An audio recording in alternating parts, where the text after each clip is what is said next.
បាទរៀបចំដាក់ជូនទេជនចូលការតាមថ្មីក្រោយចូលឆ្នាំខ្មែរហើយនេះដាក់តែយើងមានຂະຫນາດ48 70ដើមហើយនៅຂະຫນາដ25 គុណ 25 ចំនួន55ដើមទេជនដាក់ការកំងដៃពីផ្សរអាយសាយចម្រាស់ម៉ាលី2ទាំងអស់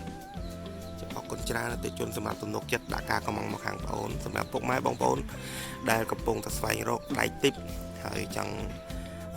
ស្វែងរកដេប៉ូដែលផ្ដល់នៅដៃដែលមានគុណភាពល្អកម្រាស់ពេញជូនអាចទៅរកហាងដេប៉ូយើងខ្ញុំបានធានាជូនអតិថិជនលើកម្រាស់សុទ្ធតែជាកម្រាស់ពេញចេញពីក្រុមហ៊ុនមកផ្ទាល់អតិថិជនមានពេលវេលាអាចអញ្ជើញមកពិនិត្យមើលគុណភាពដៃដល់ទីតាំងផ្ទាល់ឬក៏អាចដាក់ការកំងពិនិត្យមើលដៃពេលដែលទៅដល់ទីតាំងការតាមផ្ទាល់ពេញចិត្តអាចទូទាត់លុយបាន